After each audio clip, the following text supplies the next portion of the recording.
This is me lecturer Faisal Ayub. Last session के अंदर हम लोगों ने पढ़ा था history of computer. History of computer क्या चीज है, हिस्ट्री ऑफ कंप्यूटर में कौन कौन से पॉइंट है वो मैं डिटेल से पढ़ा चुका हूं। ठीक है, आज की सेशन में हम शुरू करेंगे जनरेशंस ऑफ कंप्यूटर। मतलब कि मैंने कंप्यूटर का डेवलपमेंट तो बता दिया है कि हिस्ट्री के अंदर जो रिदम आया, जो चेंज आया, जो इन लोगों ने जो डिवाइसेस बनाए, जिस साइंटिस्टों ने उसके अंदर काम किया था, वो सारा डिटेल मैंने लास्ट सेशन के अंदर डिटेल से एक्सप्लेन किया।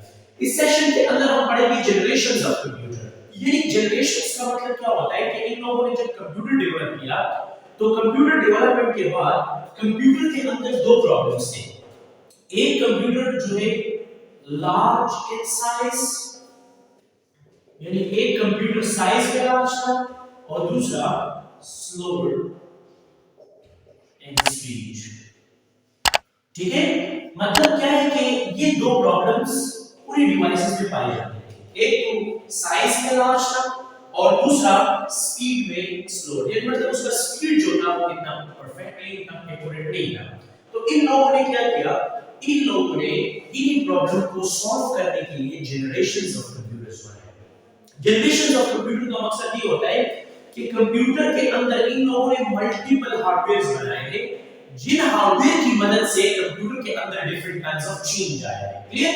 तो जनरेशंस ऑफ कंप्यूटर के अंदर अगर हम बात करें कमर्शियल कंप्यूटर्स की, तो पहला कमर्शियल कंप्यूटर IBM 701 था, जो इंट्रोड्यूस किया था IBM ने, इंटरनेशनल बिजनेस मशीन कंपनी ने बनाया था। ये पहला कमर्शियल कंप्यूटर था। Clear?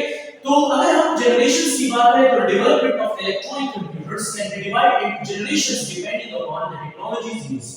Different generations of computer अगर हम बात करें तो जो डेवलपमेंट ऑफ इलेक्ट्रॉनिक कंप्यूटर्स का है, इन डेवलपमेंट को इन लोगों ने जनरेशंस के अंदर एक्सप्लेन किया। जनरेशंस का मतलब कि इन लोगों ने एक खास ड्यूरेशन के अंदर एक खास किस्म के डिवाइस को डेवलप किया है और फिर वो कंप्यूटर के अंदर बहुत फेमस हुआ है। तो इन लोगों ने जनरेशंस के अंदर जो पहला जनरेशन बनाया था, उसके अंदर इन लोगों ने बनाया था VQ, यानी 1942 से लेके 55 तक ये पहला जनरेशन था जो हम इसके अंदर कंप्यूटर इस्तेमाल करके इलेक्ट्रॉनिक होता VQ। फिर सेकंड जनरेशन के अंदर ट्रांजिस्टर टेक्नोलॉजी आया, फिर थर्ड जनरेशन के अंदर IC इंटीग्रेटेड सर्किट टेक्नोलॉजी आई, फोर्थ जनरेशन में माइक्रो प्रोसेसर, और फिफ्थ जनरेशन के अंदर आर्टिफिशियल इंटेलिजेंस या आर्टिफिशियल न्यूरल नेटवर्क सिस्टम, ये वाला टेक्नोलॉजी में डेवलप। ठीक है, तो मेरे कहने का मकसद ये है कि इन लोगों ने आहिस्ता आहिस्ता एक रिदम के साथ, मतलब ट्रांजिस्टर, फिर इंटीग्रेटेड सर्किट, फिर माइक्रो प्रोसेसर, फिर आर्टिफिशियल इंटेलिजेंस, आहिस्ता आहिस्ता इन लोगों ने कंप्यूटर के अंदर इंप्रूवमेंट्स किया है, और उन्हीं इंप्रूवमेंट की वजह से कंप्यूटर नाउअडेज एवरीवेयर, हर जगह पे जो मौजूद है। फिर तो अगर हम फर्स्ट जनरेशन की बात करें तो पहला जनरेशन है 1942 से लेके 55। इस जनरेशन कि अगर हम बात करें तो इस जनरेशन के अंदर यूज होता था VQ टेक्नोलॉजी। ये पहला इलेक्ट्रॉनिक कंपोनेंट था जो हम कंप्यूटर्स के अंदर इस्तेमाल करते हैं। ठीक है, so the beginning of commercial computer age is from यूनिवी। ये मतलब मैंने पहले भी बताया था, हिस्ट्री के अंदर जो लास्ट इन लोगों ने फर्स्ट इलेक्ट्रॉनिक कंप्यूटर बनाया था, उसका नाम रखा था यूनिवी यूनिवर्सल ऑटोमेटिक कैलकुलेटर कंप्यूटर कह सकते हैं। Clear? It was developed by a scientist Micholi and Eckert, यानी मिचोली और एकर ने कंबाइन होके ये डिवाइस बनाया था, और ये डिवाइस जो first time census department of United state 1947 के अंदर इस्तेमाल हुआ। मतलब कि ये डिपार्टमेंट के अंदर पहला जो है ये डिवाइस यूज हुआ है। Clear? The first generation computer were used during the 1942 to 1955. They were based on VQ chips. ये मतलब क्या है कि ये जो VQ chip टेक्नोलॉजी का ये पहले जनरेशन में इस्तेमाल होता था। ठीक है, VQ chip का पिक्चर मैं वीडियो के लिए मेंशन कर दूंगा। ठीक है, so example of first generation computer is ENIAC and UNIVAC। ये दो कंप्यूटर्स हैं जिसके अंदर ये लोग VQ chip को यूज करते थे, और VQ chip की मदद से जो है वो डिफरेंट काइंड्स ऑफ एक्टिविटीज को परफॉर्म कर सकते थे। तो ये पहला इलेक्ट्रॉनिक कंपोनेंट था VQ chip जो इन लोगों ने फर्स्ट जनरेशन के अंदर कंप्यूटर के अंदर इस्तेमाल किया।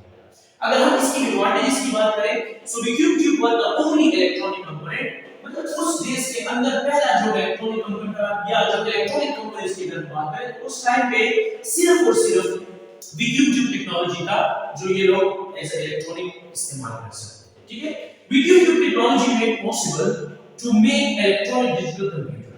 मतलब क्या है कि जो वैक्यूम ट्यूब टेक्नोलॉजी है मतलब ये एक इलेक्ट्रॉनिक डिजिटल कंप्यूटर बनाने में मतलब कि ये लोग इलेक्ट्रॉनिक या डिजिटल कंप्यूटर जो है वो इसी के थ्रू बना सकते थे। ये मतलब ये पॉसिबिलिटी था वैक्यूम ट्यूब का कि वैक्यूम ट्यूब की मदद से ही ये लोग इलेक्ट्रॉनिक डिजिटल कंप्यूटर्स को क्रिएट कर सकते। ठीक है, these computer would calculate data in millisecond।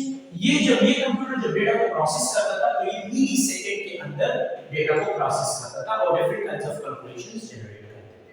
Vacuum tube के कुछ लिटिल बिट एडवांटेजेस थे लेकिन उसके काफी डिसएडवांटेजेस भी पाए जाते हैं। मतलब these computer were very large in size। देखो फर्स्ट पॉइंट, ये कंप्यूटर जो है साइज में काफी लार्ज था और ये प्रॉब्लम ये लोग सॉल्व करना चाहते हैं लेकिन फिर भी इन लोगों ने पहला electronic component vacuum tube use किया लेकिन उसमें भी कंप्यूटर का साइज काफी लार्ज है। ठीक है, they consume a large amount of energy. मतलब जितना साइज ज्यादा होगा एग्जैक्टली उसके लिए इतना लार्ज अमाउंट ऑफ एनर्जी की जरूरत होगी। यानी मतलब कि जितना मशीन हैवी होता है उतना वो हैवी पावर कंज्यूम करता है, जितना नॉर्मल होता है वो नॉर्मल पावर कंज्यूम करता है। तो एग्जैक्टली अगर साइज में लार्ज है तो पावर कंजम्पशन भी ज्यादा चाहिए होगी। दी heat were soon due to thousands of vacuum tubes। मतलब इसके अंदर thousands of vacuum tubes है तो इसी वजह से ये काफी हीटेड होते थे और इस हीट के कारण इसमें डैमेजेस या अनरियल चेंज या उसको खराबी होने के काफी चांसेस है। तो एग्जैक्टली इसके अंदर thousands of vacuum tubes है तो इसी वजह से ये काफी हीट जनरेट करते हैं और हीट की मदद से इसके जलने का या मतलब डिफरेंट काइंड्स ऑफ प्रॉब्लम को क्रिएट करने का चांसेस 100% होते हैं। ठीक है, they were not very reliable। ये इतना रिलायबल नहीं था क्योंकि टाइम होता है इसमें मुख्तलिफ मसले आते थे वो लोग मसले हल करते थे 24/7 और ये ऑब्जर्वेशन होता था। ठीक है, air conditioning was required. Air conditioning इसलिए रिक्वायर्ड है क्योंकि ये काफी हाई पावर एनर्जी को कंज्यूम करता था और ये काफी हाई हीट को जनरेट करता था तो इसी वजह से रूम की टेंपरेचर को नॉर्मल करने के लिए एयर कंडीशन का होना बहुत लाजमी है। ठीक है, नॉन पोर्टेबल, इसको हम एक जगह से दूसरी जगह शिफ्ट नहीं कर सकते क्योंकि ये साइज में काफी लार्ज और काफी है। Clear? Next, costly commercial production. यानी मतलब जो भी हम कमर्शियल प्रोडक्ट इसके ऊपर इस्तेमाल करते हैं तो वो बहुत कॉस्टली था क्योंकि ये पहला इलेक्ट्रॉनिक था तो इतना फेमस पॉपुलर नहीं था तो इसी वजह से जो भी कमर्शियल प्रोडक्शन थी उसके लिए काफी कॉस्टली था। लिमिटेड कमर्शियल यूज, मतलब कि ये जो हम कमर्शियल भी यूज कर रहे थे तो लिमिटेड वर्क के लिए यानी खास कामों के लिए, इतना जनरल पर्पस या पॉपुलर नहीं था, बस कुछ खास कामों के लिए हम ये इस्तेमाल कर सकते हैं। वेरी स्लो स्पीड, एग्जैक्टली ये भी प्रॉब्लम है, इसका स्पीड भी इतना फास्ट नहीं है, बस नॉर्मल है। ठीक है, लिमिटेड प्रोग्रामिंग कैपेबिलिटीज, इसके अंदर लिमिटेड प्रोग्रामिंग कैपेबिलिटीज है मतलब कि कुछ खास प्रोग्राम्स थे जो ये एक्सेप्ट करते थे और इसके ऊपर ये डिफरेंट प्रॉब्लम्स सॉल्व करते थे। ठीक है, यूज मशीन लैंग्वेज ओनली, मतलब कि इसके अंदर सिर्फ ओनली मशीन लैंग्वेज था, यानी 0 के 1 का कंसेप्ट था। क्लियर?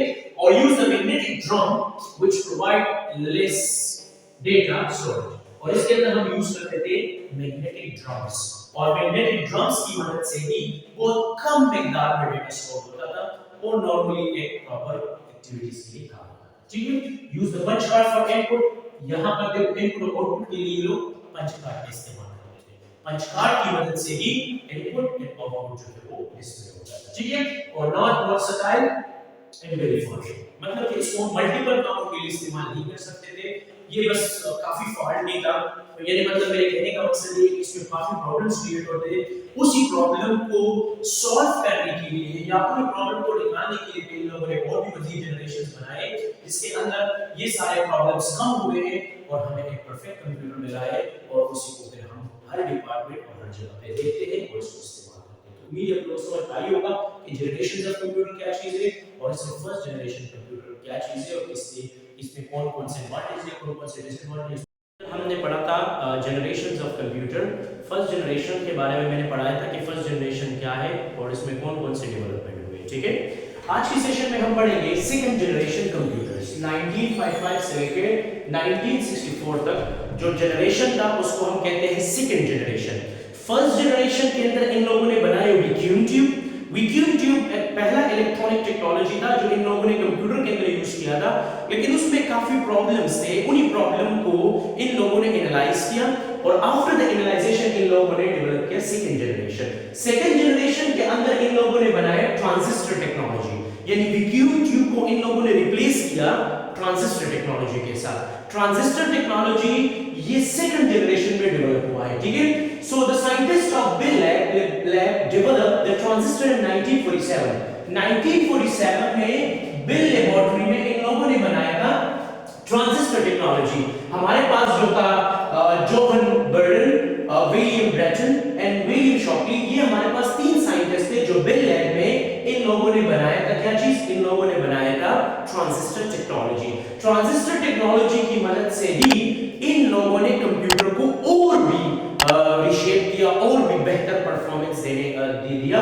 तो exactly the size of the computer was decreased, यानी इन लोगों ने जब वैक्यूम ट्यूब को ट्रांजिस्टर टेक्नोलॉजी के अंदर रिप्लेस किया तो कंप्यूटर का साइज भी डिक्रीज हो गया, और डिक्रीजिंग के साथ साथ इन लोगों ने क्या किया, इन लोगों ने the example of second generation computer, और जो सेकंड जनरेशन के अंदर इन लोगों ने कंप्यूटर्स बनाया वो IBM 7094 सीरीज बनाया, IBM 400 सीरीज बनाया और CDC 164 सीरीज इन लोगों ने क्रिएट किया। यानी मतलब सेकंड जनरेशन के अंदर कंप्यूटर और भी फास्ट, स्मूथ, एक्यूरेट, और इसका परफॉर्मेंस वैक्यूम ट्यूब के बनस्बत बहुत बेस्ट है, ठीक है। तो अगर इसकी हम एडवांटेजेस की बात करें, यानी इसकी जो सेकंड जनरेशन में इन लोगों ने ट्रांजिस्टर टेक्नोलॉजी बनाई, इसके फायदे क्या है। So the first one, small in size is compared to first generation computers, यानी इसका साइज इन लोगों ने क्या किया, इसका साइज इन लोगों ने स्मॉल किया इस कंपेयर्ड टू फर्स्ट जनरेशन, यानी फर्स्ट जनरेशन कंप्यूटर की बनस्बत इसका साइज हो गया छोटा, वो फर्स्ट जनरेशन के अंदर साइज बड़ा था, और ये लोग चाहते हैं कि कंप्यूटर का स्पीड, स्टोरेज और साइज ये जो है वो क्या हो जाए, बेटर हो जाए। The point was it is more reliable, ये मोर जो है एतबार के काबिल हो गए, मतलब रिलायबल, भरोसे का एतमाद, ठीक है, मतलब कि ये वैक्यूम ट्यूब की बनस्बत मोर रिलायबल है, ठीक है। Use the less energy and we are not heated, यानी इसके लिए एनर्जी भी कम चाहिए क्योंकि ये ट्रांजिस्टर टेक्नोलॉजी है, और ये जो एनर्जी लेस कंज्यूम करता है तो एग्जैक्टली ये हीट को कम, यानी कम हीट को जनरेट करेगा। तो मतलब क्या है कि जितना हाई पावर एनर्जी होता है उतना हाई पावर जो है ये हीट जनरेट करेगा, और जितना लो पावर वोल्टेज होता है तो एग्जैक्टली वो जो है इतना हीट जनरेट नहीं करता।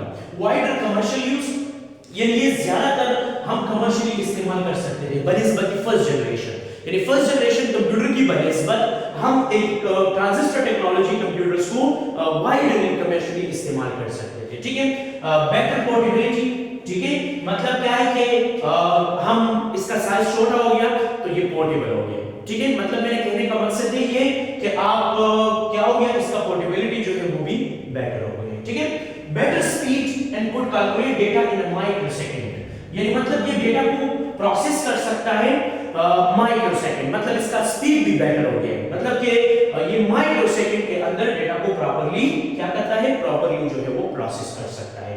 Use the faster peripherals like tape drive, magnetic disk and printers वगैरह वगैरह, यानी मतलब यहां पर हम इस्तेमाल कर सकते थे बिल्कुल fast and quick different kinds of peripheral devices को, different kinds of external devices को, यानी इसके साथ हम टेप ड्राइव को डायरेक्टली कनेक्ट कर सकते थे, मैग्नेटिक डिस्क वगैरह, प्रिंटर्स वगैरह, और इनकी मदद से हम डिफरेंट काइंड्स ऑफ प्रॉब्लम को इजीली सॉल्व कर सकते थे, ठीक है। और इसके अंदर हम इस्तेमाल करते थे असेंबली लैंग्वेज मशीन लैंग्वेज के बजाय, यानी मशीन लैंग्वेज के बजाय इसके अंदर हम असेंबली लैंग्वेज में प्रोग्राम्स करते थे हार्डवेयर के लिए, और वो डिफरेंट काइंड्स ऑफ आउटपुट जो है इजीली जनरेट करते थे। So assembly language is the second generation language, और assembly language is easier than machine language, clear. The next last point is accuracy approved, यानी मतलब इसका जो एक्यूरेसी था वो वैक्यूम ट्यूब की बनस्बत और भी बेटर है, ठीक है। तो एग्जैक्टली जब इन लोगों ने ट्रांजिस्टर टेक्नोलॉजी बनाई, तो ट्रांजिस्टर टेक्नोलॉजी बनाने के बाद आप लोग की कंप्यूटर का जो आउटपुट था, आप लोग के कंप्यूटर का जो स्पीड था, परफॉर्मेंस था, साइज था, वो और भी बेटर हो चुका है बनस्बत vacuum tube, clear. Next disadvantage क्या है, हाई कंडीशन वाज रिक्वायर्ड, इसके लिए हाई कंडीशन रिक्वायर्ड है क्योंकि ये भी हीट जनरेट करता है, ठीक है। कांस्टेंट मेंटेनेंस रिक्वायर्ड, यानी इसके लिए कांस्टेंट मेंटेनेंस की जरूरत होता है। कांस्टेंट मेंटेनेंस का मतलब क्या होता है कि कांस्टेंटली इसके लिए मेंटेनेंस का होना लाजमी है ताकि 24/7 आवर ये ऑब्जर्वेशन में हो, ठीक है। इसके अलावा कमर्शियल प्रोडक्शन वाज डिफिकल्ट, यानी कमर्शियल प्रोडक्शन जो है इसके अंदर थोड़ा मुश्किल था, इतना इजी नहीं था, क्योंकि assembly language is not much easier, ये मतलब इतना इजी नहीं था, तो इसी वजह से कमर्शियल प्रोडक्शन में भी थोड़ा सा डिफिकल्टी थी, लेकिन वैक्यूम ट्यूब की बनस्बत बेस्ट है, ठीक है। Only use for specific purpose, इसको हम ज्यादातर खास कामों के लिए इस्तेमाल करते थे। कॉस्टली एंड नॉट वर्सेटाइल, ये कॉस्टली भी था और मल्टीपल फील्ड में इसको हम इस्तेमाल भी नहीं कर सकते थे, ठीक है।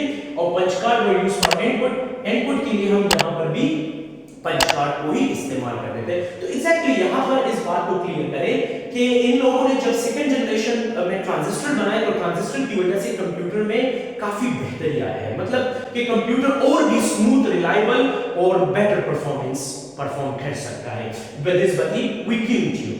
नेक्स्ट वन अगर हम बात करें थर्ड जनरेशन कंप्यूटर्स की 1964 से लेके 75 तक, थर्ड जनरेशन के अंदर इन लोगों ने बनाया इंटीग्रेटेड सर्किट, यानी मतलब आईसी बनाया। और आईसी को बनाया था किसने?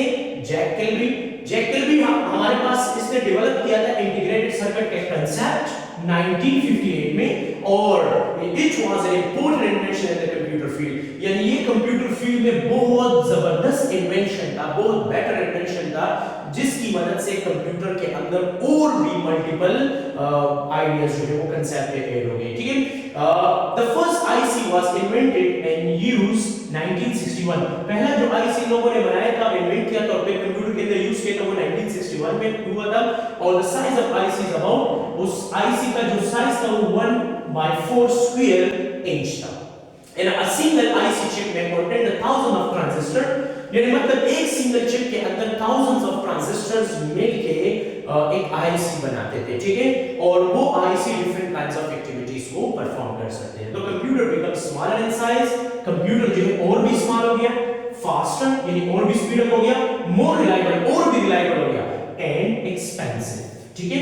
लेकिन आपके साथ थोड़ा सा ये एक्सपेंसिव था, मतलब इसका साइज भी कम हो गया, फास्टर भी हो गया, रिलायबल भी हो गया, और इसके साथ साथ थोड़ा सा एक्सपेंसिव भी हो गया, ठीक है। So the example of third generation computer are, जो थर्ड जनरेशन के अंदर इन लोगों ने कंप्यूटर्स बनाए थे, IBM 370, IBM system 360, UNIVAC 1108 and UNIVAC 9000, ये जो कंप्यूटर्स इन लोगों ने बनाया था। तो ये कंप्यूटर्स थर्ड जनरेशन कंप्यूटर्स है, जो हम उसके अंदर जो टेक्नोलॉजी इस्तेमाल होता है आईसी इंटीग्रेटेड सर्किट टेक्नोलॉजी। ये जितने भी टेक्नोलॉजीज की पिक्चर्स मैं वीडियो के अंदर शेयर करूंगा, आप लोग देखेंगे, इंशाल्लाह आप लोग का आइडिया कवर हो जाएगा, ठीक है।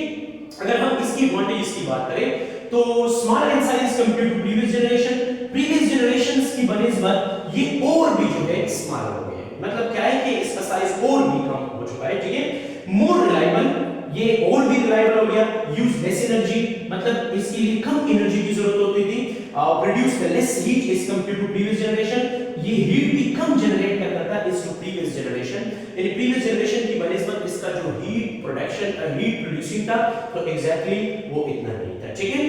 Better speed input calculate data in a nanosecond, अब देखो उसका स्पीड और भी बेटर हो चुका है, मतलब क्या है कि इसका जो स्पीड था ये बनिस्बत सेकंड जनरेशन और भी फास्ट हो गया, वहां पे माइक्रो सेकंड था, यहाँ पे नैनो सेकंड है, और ये different kinds of calculation data को इजीली परफॉर्म कर सकते थे।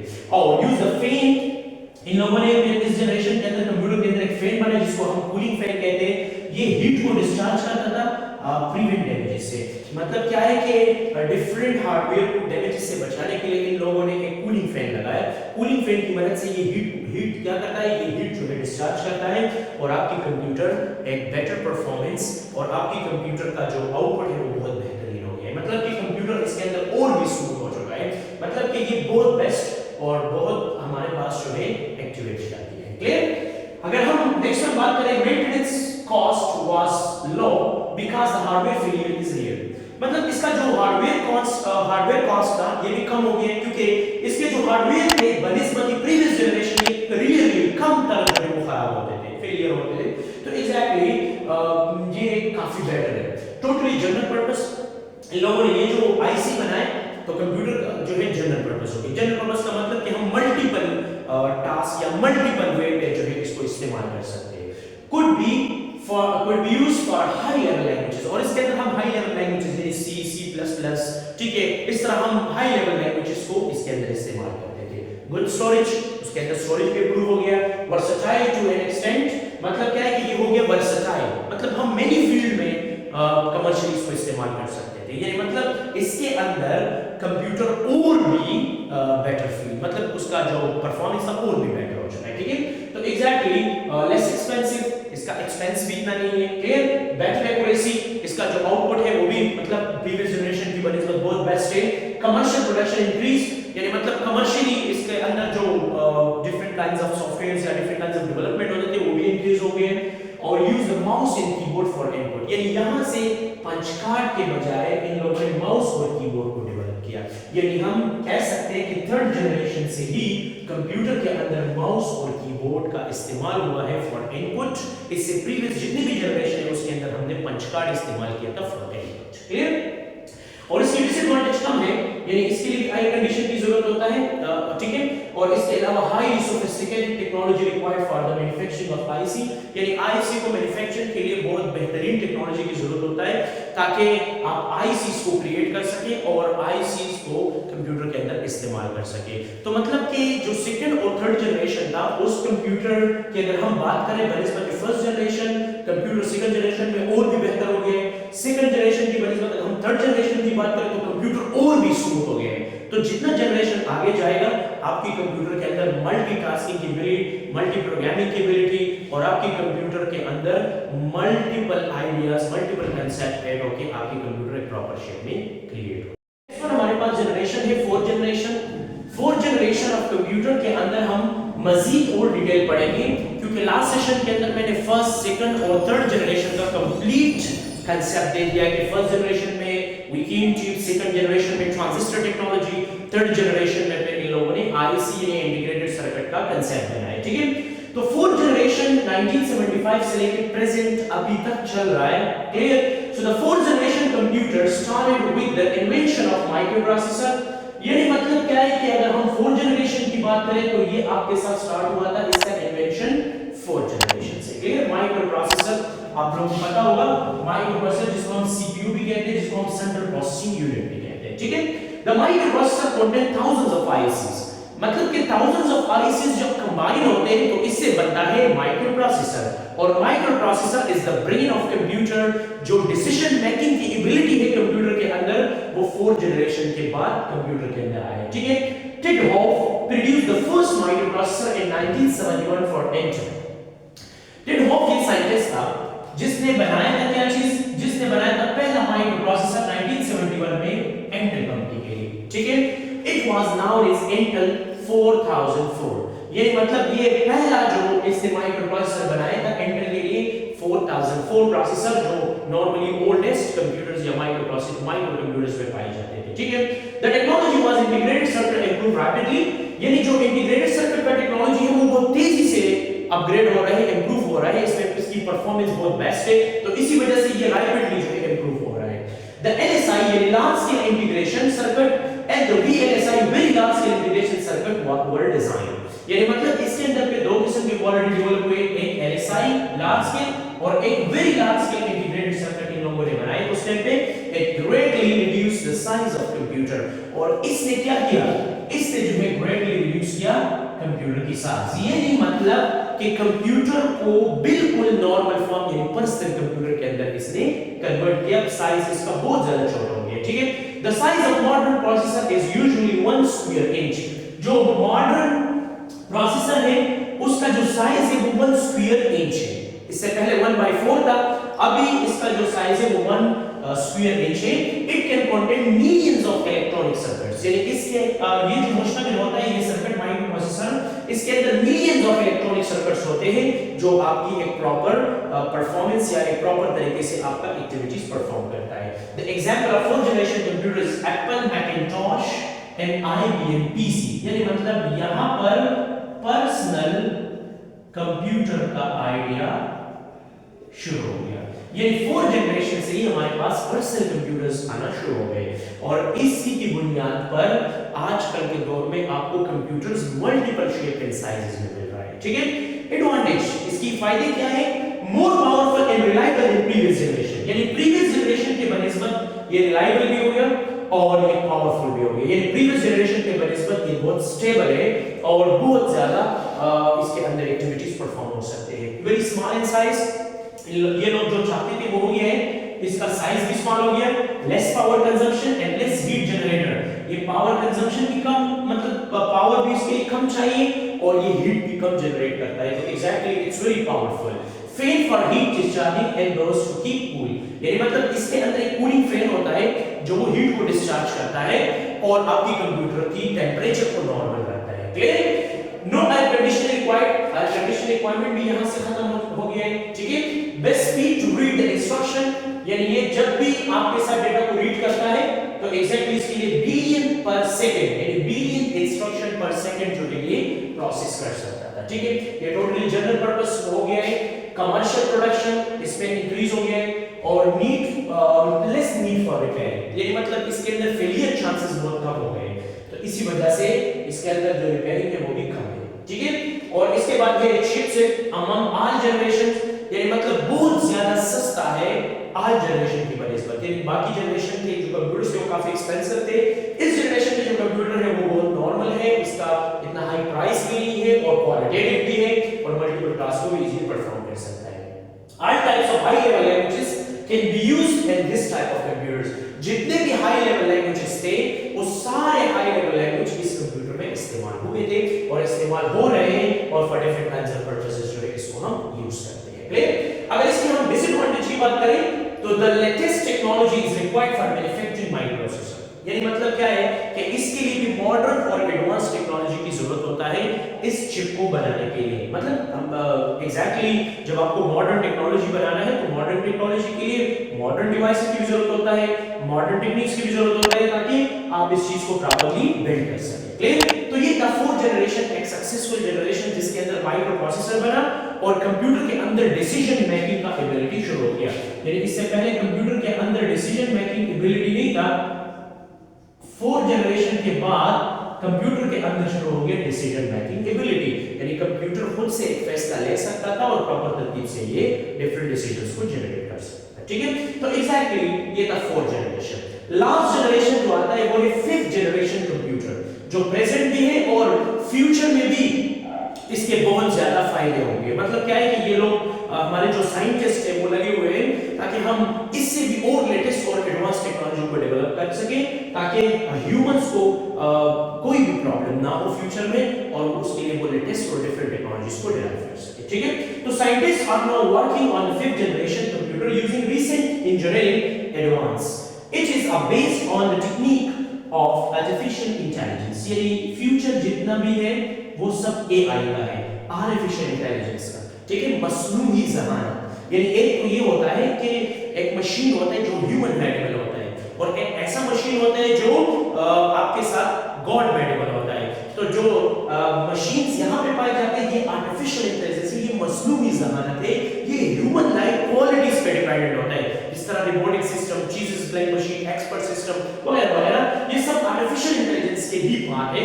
आर्टिफिशियल इंटेलिजेंस का मतलब ह्यूमन लाइक क्वालिटीज, यानी रोबोटिक सिस्टम ये बिल्कुल इंसान की तरह ही होता है लेकिन फुल कंप्लीटली इंसान नहीं है लेकिन इंसान की तरह ही है, रीजनिंग करना, हायर करना, स्पीक करना, ठीक है, मतलब फील करना, ये सब सारे एबिलिटीज उसमें पाए जाते हैं। तो आर्टिफिशियल इंटेलिजेंस का एक सिंपल से एग्जांपल मैं दे दूं, सोफिया रिपोर्ट जो सऊदी अरब ने उसको नेशनलिटी भी दिया है, बिल्कुल इंसान की तरह ही काम करता है, मशीन है लेकिन ह्यूमन लाइक क्वालिटीज उसमें पाए जाते हैं। क्लियर? तो ये बात यहां पर क्लैरिफाइड करें, यानी मतलब एआई का इन लोगों का मकसद यही था कि जो डिवाइस जो मशीन हमने बनाए हैं वो बाय स्पोकन वर्ड मतलब रिकॉग्निशंस करे, यानी मतलब रिकॉग्नाइज द स्पोकन वर्ड्स, यानी मतलब जब हम इसको बाय स्पोकन उसके साथ कम्युनिकेशन करना चाहे तो वो इजीली उसको अंडरस्टैंड कर सके। तो इसी वजह से ये लोग चाहते थे कि जिस तरह ह्यूमन रीजनिंग करता है, ह्यूमन जो है सुनता है, ह्यूमन बोलता है, ह्यूमन देखता है, ह्यूमन फील करता है, इस तरह ये सारे क्वालिटी मशीन के अंदर भी आना चाहिए।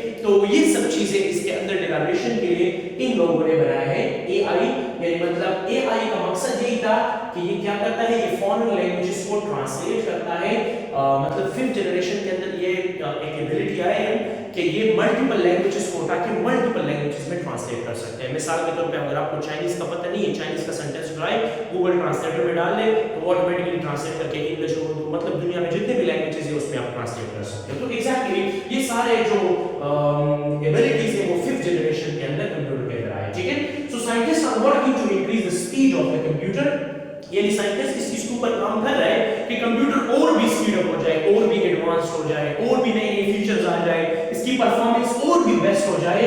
तो इन सब चीजों को क्रिएट करने के लिए ये लोग लोग अभी भी रिसर्च कर रहे हैं। They are trying to create a computer with real IQ with the help of advance programming and technologies. मतलब ये और भी मजीद कोशिश में लगे हुए हैं हमारे साइंटिस्ट कि ये और भी एडवांस हो जाए, उसका आईक्यू लेवल और भी अच्छा हो जाए। इसके अलावा इसमें हम एडवांस प्रोग्रामिंग कर सके ताकि ये बिल्कुल मतलब प्रॉब्लम को बिल्कुल ह्यूमन की तरह सॉल्व कर सके, ठीक है, और उसमें सारी एबिलिटी ह्यूमन लाइक हो, और इसके अलावा इसके अंदर डिफरेंट काइंड्स ऑफ परफॉर्मेंस की एबिलिटी हो ताकि ह्यूमन की हर किस्म की प्रॉब्लम को ये आसानी से सॉल्व कर सके, ठीक है। So programming and technologies, the advancement and the modern technologies will, आपके साथ जो जितने भी एडवांस या मॉडर्न टेक्नोलॉजी है तो आपके साथ इस लोगों ने क्या किया है, इन लोगों ने जो है प्रॉपर तरीके से रिशेप किया हुआ है फ्यूचर के लिए। मतलब क्या है कि फिफ्थ जनरेशन के अंदर इन लोगों ने बनाया मॉडर्न कंप्यूटर्स। मॉडर्न कंप्यूटर के अंदर इन लोगों ने एआई की एबिलिटी डाल दिया। एआई का मतलब आर्टिफिशियल इंटेलिजेंस, मसनूई ज़हानत इन लोगों ने ऐड किया ताकि आप लोगों का हर काम आसानी के साथ और क्विकली हो सके। आजकल के दौर में आपको जो भी प्रॉब्लम होता है आप चैट जीपीटी से पूछ सकते हो, ये एक एआई असिस्टेंट है, जेमिनी से पूछ सकते हो, ये एआई असिस्टेंट है, और भी काफ़ी इस तरह एप्लीकेशन है जिसको हम अपनी मोबाइल में, कंप्यूटर में, लैपटॉप में इंस्टॉल करके उससे काफ़ी फायदे उठा सकते हैं। तो उम्मीद है आप लोगों को जनरेशन का समझ आई होगा। फर्स्ट जनरेशन से लेकर फिफ्थ जनरेशन तक जितने भी कंसेप्ट थे, जितने भी डेवलपमेंट थे, वो सब हमने यहाँ पे क्लियरली एक प्रॉपर कंसेप्ट के साथ पढ़ लिया है। So thanks for watching me, see you next lecture.